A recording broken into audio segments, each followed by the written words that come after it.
مگر خدا کی طرف سے جس خطرے کا اعلان کیا گیا ہے وہ مرنے کے بعد پیش آئے گا۔ ہمارے اور اس کے درمیان موت کی دیوار حائل ہے۔ وہ آج کی آنکھوں سے ہمیں نظر نہیں آتا۔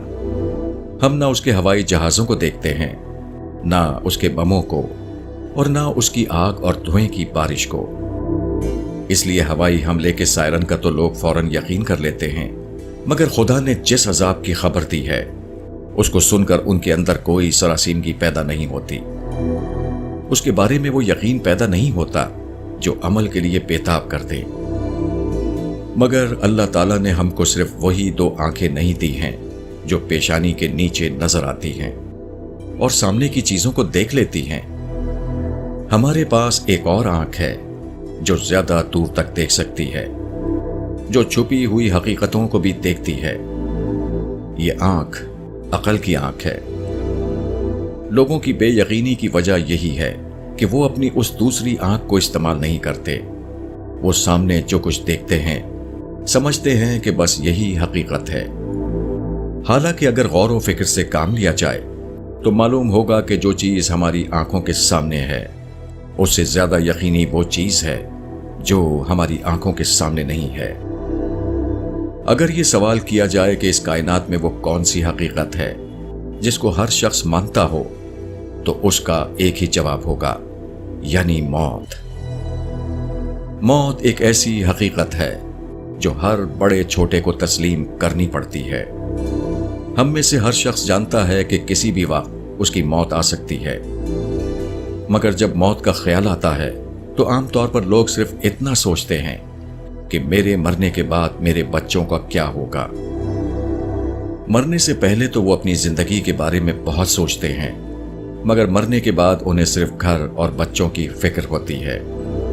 بچوں کا مستقبل محفوظ کرنے کے لیے تو وہ ساری عمر لگا دیتے ہیں، مگر جو مستقبل خود ان کے سامنے آنے والا ہے اس کی تعمیر کے لیے کوئی کوشش نہیں کرتے۔ گویا ان کے مرنے کے بعد صرف ان کے بچوں کا وجود باقی رہے گا، خود ان کا کوئی وجود نہ ہوگا جس کے لیے انہیں تیاری کرنے کی ضرورت ہو۔ اس انداز میں لوگوں کا سوچنا یہ بتاتا ہے کہ انہیں شاید اس کا احساس نہیں ہے کہ مرنے کے بعد بھی ایک زندگی ہے، بلکہ اصل زندگی مرنے کے بعد ہی شروع ہوتی ہے۔ اگر انہیں اس بات کا یقین ہوتا کہ مر کر جب وہ قبر میں دفن ہوتے ہیں تو در حقیقت وہ دفن نہیں ہوتے بلکہ ایک دوسری دنیا میں داخل کر دیے جاتے ہیں، تو وہ بچوں کے مستقبل کے بارے میں فکر مند ہونے سے پہلے یہ سوچتے کہ مرنے کے بعد میرا کیا انجام ہوگا۔ حقیقت یہ ہے کہ موجودہ دنیا کا بیشتر انسان، خواہ وہ مذہبی ہو یا غیر مذہبی، اس یقین سے خالی ہو گیا ہے کہ وہ مرنے کے بعد ختم نہیں ہو جاتا بلکہ نئی زندگی حاصل کرتا ہے، ایک ایسی زندگی جو موجودہ زندگی سے زیادہ حقیقی ہے، جو موجودہ زندگی سے زیادہ اہم ہے۔ موت کے بعد آنے والی زندگی کے بارے میں شبہ 2 وجہوں سے پیدا ہوتا ہے۔ ایک یہ کہ ہر انسان مر کر مٹی میں مل جاتا ہے۔ جب ہم دیکھتے ہیں کہ انسان مر کر ختم ہو گیا تو ہماری سمجھ میں نہیں آتا کہ وہ دوبارہ کس طرح زندگی پائے گا۔ اور دوسری وجہ یہ ہے کہ موت کے بعد جو دنیا ہے وہ ہم کو نظر نہیں آتی۔ آج کی دنیا کو تو ہر شخص اپنی آنکھوں سے دیکھ رہا ہے، مگر اس کے بعد والی دنیا کو اب تک کسی نے نہیں دیکھا۔ اس لیے ہم کو یقین نہیں آتا کہ اس زندگی کے بعد بھی کوئی زندگی ہو سکتی ہے۔ آئیے ان دونوں سوالوں پر غور کریں۔ موت کے بعد زندگی۔ جب میں مر کر مٹی ہو جاؤں گا تو کیا مجھے دوبارہ اٹھایا جائے گا؟ اس سوال کو اس طرح متعین کر کے تو بہت کم لوگ سوچتے ہیں، مگر ہر وہ شخص جو اس بات پر گہرا یقین نہیں رکھتا کہ مرنے کے بعد اسے ایک نئی زندگی سے سابقہ پیش آنے والا ہے، اس کے ذہن میں ضرور یہ سوال دبا ہوا رہتا ہے۔ جو شخص آج کی زندگی میں کل کی زندگی کے لیے فکر مند نہیں ہے، وہ اس بات کا ثبوت پیش کر رہا ہے کہ وہ کل کی زندگی کے متعلق شبہ میں مبتلا ہے، خواہ وہ باقاعدہ اس مسئلے پر سوچتا ہو یا نہ سوچتا ہو۔ لیکن اگر ہم سنجیدگی سے غور کریں تو نہایت آسانی سے اس کی حقیقت سمجھ سکتے ہیں۔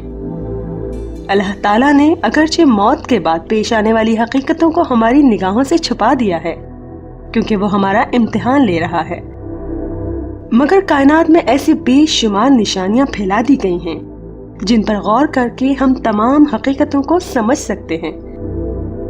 یہ کائنات ایک آئینہ ہے جس میں دوسری دنیا کا عکس نظر آتا ہے۔ آپ جانتے ہیں کہ ہم اپنی موجودہ شکل میں اول روز سے موجود نہیں ہیں۔ انسان کی ابتدا ایک بے شکل حقیر مادے سے ہوتی ہے جو ماں کے پیٹ میں بڑھ کر انسانی شکل اختیار کر لیتا ہے اور پھر باہر آ کر مزید ترقی کر کے پورا انسان بن جاتا ہے۔ ایک بے شعور اور حقیر مادہ جو اتنا چھوٹا ہوتا ہے کہ خالی آنکھ سے دیکھا نہیں جا سکتا، اس کا بڑھ کر 6 فٹ لمبا انسان بن جانا ایک ایسا واقعہ ہے جو روزانہ اس دنیا میں پیش آتا ہے۔ پھر یہ سمجھنے میں آپ کو کیا دقت پیش آتی ہے کہ ہمارے جسم کے اجزاء جو نہایت چھوٹے چھوٹے ذرات بن کر زمین میں منتشر ہو جائیں گے تو دوبارہ وہ پورے انسان کی شکل اختیار کر سکتے ہیں۔ ہر انسان جس کو آپ آج چلتا پھرتا دیکھتے ہیں وہ دراصل انسان کی شکل میں بے شمار ایٹم ہیں جو پہلے ہماری زمین اور ہماری فضا کے اندر نامعلوم وسعتوں میں پھیلے ہوئے تھے۔ پھر ہوا اور پانی اور خوراک نے ان ایٹموں کو لا کر ایک انسانی وجود میں اکٹھا کر دیا، اور اب ہم انہیں منتشر ایٹموں کے مجموعے کو ایک چلتے پھرتے انسان کی شکل میں دیکھ رہے ہیں۔ یہی عمل دوبارہ ہوگا ہمارے مرنے کے بعد۔ ہماری زندگی کے اجزاء ہوا اور پانی اور زمین میں منتشر ہو جائیں گے، اور اس کے بعد جب خدا کا حکم ہوگا تو وہ اسی طرح اکٹھا ہو کر ایک وجود کی شکل میں مجسم ہو جائیں گے جس طرح وہ پہلی بار مجسم ہوئے تھے۔ ایک واقعہ جو ہو چکا ہے وہی اگر دوبارہ ظہور میں آئے تو اس میں تعجب کی کون سی بات ہے؟ خود مادی دنیا میں ایسی مثالیں موجود ہیں جو اس حقیقت کی طرف اشارہ کرتی ہیں کہ زندگی کو دوسری بار دہرایا جا سکتا ہے۔ ہر سال برسات میں ہم دیکھتے ہیں کہ زمین میں سبزہ اگتا ہے اور ہر طرف ہریالی پھیل جاتی ہے۔ پھر گرمی کا زمانہ اس کے لیے موت کا پیغام بن کر آتا ہے اور ساری زمین خشک ہو جاتی ہے۔ جہاں سبزہ لہلہا رہا تھا وہاں چٹیل میدان دکھائی دینے لگتا ہے۔ اس طرح ایک زندگی پیدا ہو کر مر جاتی ہے، لیکن اگلی بار جب برسات کا موسم آتا ہے اور آسمان سے بارش ہوتی ہے تو وہی مرے ہوئے سبزے دوبارہ جی اٹھتے ہیں اور خشک زمین پھر سبزہ زار نظر آنے لگتی ہے۔ اسی طرح انسان بھی مرنے کے بعد زندہ کیے جائیں گے۔ ایک اور پہلو سے دیکھیے، زندگی بعد موت کے بارے میں شبہ اس لیے پیدا ہوتا ہے کہ ہم اپنا تصور موجودہ جسمانی وجود کی شکل میں کرتے ہیں۔ ہم سمجھتے ہیں کہ خارج میں جو ایک چلتا پھرتا جسم دکھائی دیتا ہے یہی اصل انسان ہے، اور جب یہ سڑ گل جائے گا اور اس کے اجزاء مٹی میں مل چکے ہوں گے تو اس کو دوبارہ کس طرح مجسم کر کے کھڑا کیا جا سکتا ہے؟ ہم اپنی آنکھوں سے دیکھتے ہیں کہ ایک زندان کی موت آتی ہے، وہ خاموش ہو جاتا ہے، اس کی حرکت رک جاتی ہے، اس کی تمام صلاحیتیں ختم ہو جاتی ہیں، اس کے بعد وہ زمین کے نیچے دبا دیا جاتا ہے، یا بعض قوموں کے رواج کے مطابق جلا کر دریا میں بہا دیا جاتا ہے۔ کچھ دنوں کے بعد وہ ریزے ریزے ہو کر اس طرح زمین کا جز بن جاتا ہے کہ پھر اس کا کوئی وجود ہمیں نظر نہیں آتا۔ ایک زندہ انسان کو اس طرح ختم ہوتے ہوئے ہم روزانہ دیکھتے ہیں۔ پھر ہماری سمجھ میں نہیں آتا کہ انسان جو ختم ہو چکا ہے وہ دوبارہ کیسے موجود ہو جائے گا۔